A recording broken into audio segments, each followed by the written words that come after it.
SIR 2026 ఈ ప్రక్రియలో భాగంగా ఆఫ్లైన్ విధానంలో బిఎల్ఓ ద్వారా ఇంటింటికి వచ్చి ఇచ్చే ఎమ్యునరేషన్ ఫామ్ ని తప్పులు లేకుండా ఎలా నింపాలో, దీనికి కావలసిన ఇన్ఫర్మేషన్ అండ్ డాక్యుమెంట్స్ ఏంటో వివరంగా చెప్తాను. సబ్స్క్రైబ్ చేసి పెట్టుకోండి. మొదటగా ఎమ్యునరేషన్ ఫామ్ ని చూసినట్లయితే ఈ విధంగా ఉంటుంది. ఇది చూడగానే మీకు సింపుల్ అని స్కిప్ చేయకండి. రాంగ్ ఇన్ఫర్మేషన్ ఫిల్ చేస్తే నోటీస్ వస్తుంది.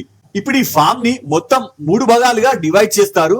ఇందులో పార్ట్ నంబర్ 1 ఇది పూర్తిగా బిఎల్ఓ ద్వారా ఫిల్ అయి వస్తుంది. ఇందులో మీరు నింపేది ఏమీ ఉండదు. పార్ట్ నంబర్ 2 ఇందులో మీ ప్రెజెంట్ డీటెయిల్స్ ఫిల్ చేయాలి. పార్ట్ నంబర్ 3 ఇందులో 2 పోర్షన్స్ ఉంటాయి. ఏదైనా ఒకటి మాత్రమే ఫిల్ చేయాలి. ఒకటి ఫిల్ చేస్తే మరొకటి క్రాస్ మార్క్ పెట్టాలి. ఇప్పుడు పార్ట్ 1 ని చూసినట్లయితే ఇందులో 5 బాక్సెస్ ఉంటాయి. ఫస్ట్ బాక్స్ లో మీ పేరు and epic number and me present address print అయి ఉంటుంది. తర్వాత సెకండ్ బాక్స్ లో 2026 ఓటర్ లిస్ట్ ని బేస్ చేసుకొని మీ serial number, part number and name, polling station number and state ఇవన్నీ ఓటర్ లిస్ట్ ప్రకారం ఫిల్ అయి వస్తాయి. ఇప్పుడు థర్డ్ బాక్స్ లో మీ ఓటర్ ఇన్ఫర్మేషన్ మొత్తం క్యూఆర్ లో ఇక్కడ నిక్షిప్తమై ఉంటుంది. స్కాన్ చేస్తే మీ ఓటర్ వివరాలు కనిపిస్తాయి. తర్వాత ఫోర్త్ బాక్స్ లో మీరు లాస్ట్ టైం అప్లై చేసినప్పుడు అప్లోడ్ చేసిన ఓటర్ ఐడిలోని ఫోటో ఇక్కడ ప్రింట్ అయి వస్తుంది. ఇప్పుడు ఫిఫ్త్ బాక్స్ లో ఇక్కడ మీ యొక్క లేటెస్ట్ అంటే లాస్ట్ 3 months లోపు దిగిన కలర్ పాస్పోర్ట్ ఫోటోని ఇక్కడ గమ్ తో అటెస్ట్ చేయాలి. నెక్స్ట్ ఎలక్షన్ లో మీ ఓల్డ్ ఫోటోని డిలీట్ చేసి మీరు ఇక్కడ అటెస్ట్ చేసిన ఫోటోనే ఓటర్ లిస్ట్ లో ప్రింట్ అయి వస్తుంది. ఇప్పుడు ఫస్ట్ స్టేజ్ కంప్లీట్ అయింది. తర్వాత స్టేజ్ 2 లో బిఫోర్ 2002 ఎస్ఐఆర్ లిస్ట్ లేదా 2002 నుంచి 2026 ఓటర్ లిస్ట్ ఇందులో రెండిటిలోనూ లేదా బిఫోర్ ఆర్ ఆఫ్టర్ ఏదైనా ఒక దాంట్లో లేదా అసలు మీకు ఇప్పటి వరకు ఓటర్ లిస్ట్ లో పేరు లేకున్నా ఎలాంటి విషయాలతో సంబంధం లేకుండా మీ దగ్గర ఉన్న లేటెస్ట్ ఇన్ఫర్మేషన్ ఏది ఉందో అది ఇక్కడ మెన్షన్ చేయాలి. ఇందులో first me present date of birth ఏది ఉంటే అది ఇక్కడ ఎంటర్ చేయండి. ఒకవేళ తేదీ గుర్తు లేకుంటే ఫస్ట్ 4 బాక్సెస్ లో ఖాళీగా వదిలేసి చివరన ఇయర్ మెన్షన్ చేయండి. ఇది పర్టికులర్ డాక్యుమెంట్ బేస్ చేసుకోవాలని ఏమీ ఉండదు. తర్వాత కింద మీ 12 అంకెల ఆధార్ నంబర్ ని ఎంటర్ చేయండి. ఇది కూడా ఆప్షనల్. ఒకవేళ మీరు రాయడం ఇన్సెక్యూర్ గా ఫీల్ అవుతే జస్ట్ బ్లాంక్ గా కూడా వదిలేయచ్చు. తర్వాత కింద మొబైల్ నంబర్ ఇది తప్పనిసరి కాబట్టి మీ లేటెస్ట్ వర్కింగ్ మొబైల్ నంబర్ మాత్రమే మెన్షన్ చేయండి. తర్వాత కింద మీ ఫాదర్ లేదా మీకు ఎవరైతే సంరక్షకులుగా ఉంటారో వారి పేరుని ఇక్కడ మెన్షన్ చేయండి. తర్వాత కింద పైన మీ father name or guardian name mention చేసిన వారి లాస్ట్ టైం ఇష్యూ అయిన ఓటర్ ఐడి ఉంటే ఆ నంబర్ ని ఇక్కడ ఎంటర్ చేయండి. లేకుంటే ఆప్షనల్ కాబట్టి వదిలేయండి. తర్వాత కింద సేమ్ అలాగే మీ మదర్ నేమ్ ని ఎంటర్ చేసి మీ మదర్ లేటెస్ట్ ఓటర్ ఐడి ఉంటే దాని నంబర్ ఇక్కడ ఎంటర్ చేయండి లేదా వదిలేయండి. అలాగే కింద స్పౌస్ ఇది మ్యారేజ్ అయి మీ పార్ట్నర్ బ్రతుకున్నా లేదా చనిపోయినా ఇక్కడ నేమ్ ని మెన్షన్ చేయొచ్చు. ఒకవేళ చనిపోతే లేట్ అని రాసి నేమ్ రాయండి.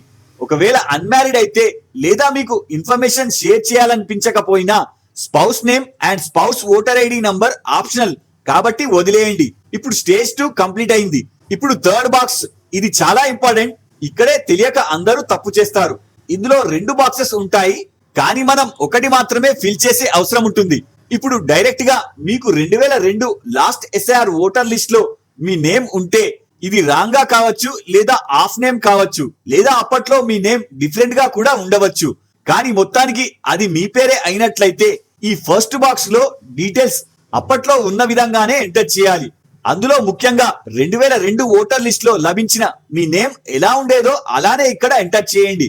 తర్వాత అప్పటి సెర్చ్ లిస్ట్ లో చివరన మీ ఓటర్ ఐడి నంబర్ మెన్షన్ చేసింది ఉంటే ఇంకా బెటర్, అది కూడా ఎంటర్ చేయండి. ఒకవేళ లేకుంటే ఆప్షనల్ కాబట్టి వదిలేయొచ్చు.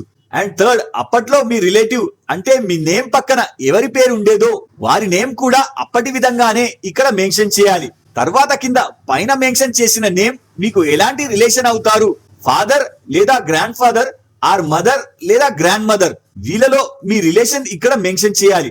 తర్వాత డిస్ట్రిక్ట్ ఇది కూడా 2002 ఓటర్ లిస్ట్ లో ఉన్న డిస్ట్రిక్ట్ నేమ్ ని మాత్రమే మెన్షన్ చేయాలి. అండ్ సేమ్ లాస్ట్ ఎస్ఐఆర్ లో మీ స్టేట్ ఏది ఉండేదో అది మెన్షన్ చేయండి.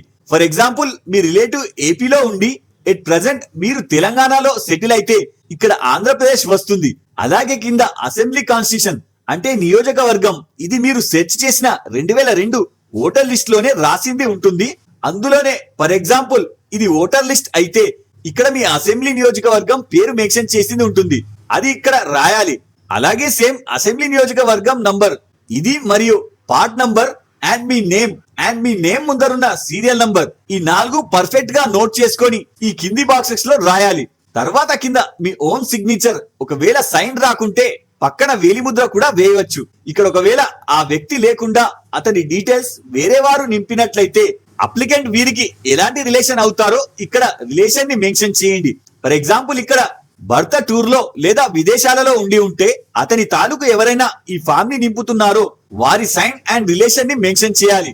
ఇది థర్డ్ స్టెప్. ఇప్పుడు థర్డ్ స్టెప్ లో సెకండ్ బాక్స్, దీని గురించి మాట్లాడితే ఒకవేళ 2002 ఓటర్ లిస్ట్ లో మీ రిలేటివ్స్ ది మాత్రమే కనిపించి మీ నేమ్ కనిపించకపోతే లేదా అప్పట్లో మీరు మైనర్ అయి ఎట్ ప్రెసెంట్ మీకు ఓటర్ ఐడి వచ్చినా మీ రిలేటివ్ డీటెయిల్స్ లభించాయి కాబట్టి ఆ డీటెయిల్స్ ఎవరివో వారు మీకు ఏమవుతారో ఇక్కడ రాయాలి.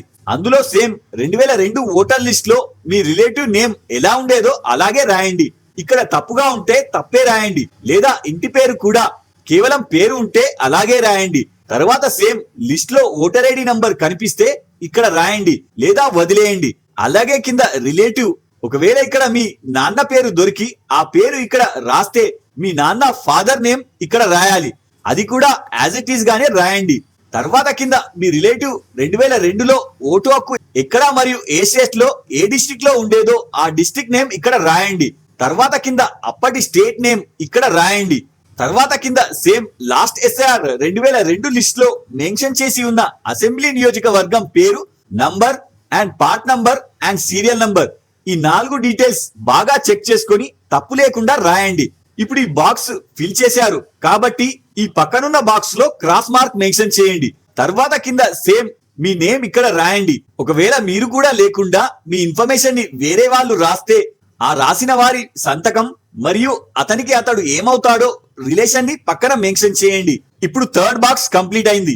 ఇప్పుడు కొందరికి లాస్ట్ ఎస్ఐఆర్ 2002 లిస్ట్ లో మీ పేరు కానీ మీ రిలేటివ్ ది నేమ్ కానీ అస్సలు దొరకకుంటే ఎట్ ప్రెసెంట్ రీసెంట్ గా మీకు ఓటర్ ఐడి ఉంటే కేవలం ఇక్కడ మీ రీసెంట్ పాస్పోర్ట్ ఫోటోని స్టిక్ చేసి కింద మీ ప్రెసెంట్ ఓటర్ ఐడిలో ఉన్న డీటెయిల్స్ ఇక్కడ మెన్షన్ చేస్తే సరిపోతుంది. కింద ఉన్న 2 బాక్సులు బ్లాంక్ గా వదిలేసి కింద సైన్ చేసి బిఏలోకి ఇచ్చేయండి.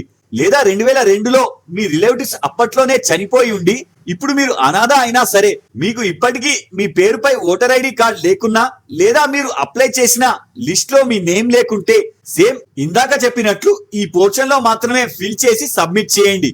అంతేకాని డీటెయిల్స్ మాత్రం రాంగ్ గా ఎంటర్ చేయకండి. వన్స్ మీరు నింపిన ఫామ్ ని బిఏలోకి సబ్మిట్ చేస్తే ఇందులో మిస్టేక్స్ ఏమైనా ఉంటే మీ దగ్గరే ఉండి సరిచేస్తాడు. అలాగే మీకు ఒక ఎక్నాలెడ్జ్మెంట్ కూడా ఇస్తాడు. తరువాత ఎవరైతే డీటెయిల్స్ సరిగా మ్యాపింగ్ చేయకున్నా లేదా రాంగ్ రిలేషన్ ని మెన్షన్ చేసినా లేదా బ్లాంక్ పేపర్ అలాగే ఇచ్చేసినా లేదా ఫామ్ ని మిస్యూజ్ చేసినా ఈసీ నుంచి మీకు నోటీస్ ఇష్యూ అవుతుంది. అందులో మీరు వాదన వినిపించడానికి డేట్ అండ్ టైం కూడా ఇస్తారు. మీ సమస్య నిజమైనది అయితే దానికి సంబంధించిన తగిన ఆధారాలు మీ దగ్గర ఉంటే ఈసీకి సబ్మిట్ చేయాలి. ఈసీ దానిని వెరిఫై చేసి ప్రూఫ్ వ్యాలిడ్ అయితే 2026 ఫైనల్ ఓటర్ లిస్ట్ లో మీ నేమ్ ఉంటుంది, లేదంటే తొలగించబడుతుంది. ఇది ఎస్ఐఆర్ 2026కు సంబంధించిన కంప్లీట్ ప్రాసెస్. ఇంకా మీకు ఇందులో డౌట్ ఉంటే కింద కామెంట్ చేయండి అండ్ సబ్స్క్రైబ్ చేయడం మర్చిపోకండి. జై హింద్.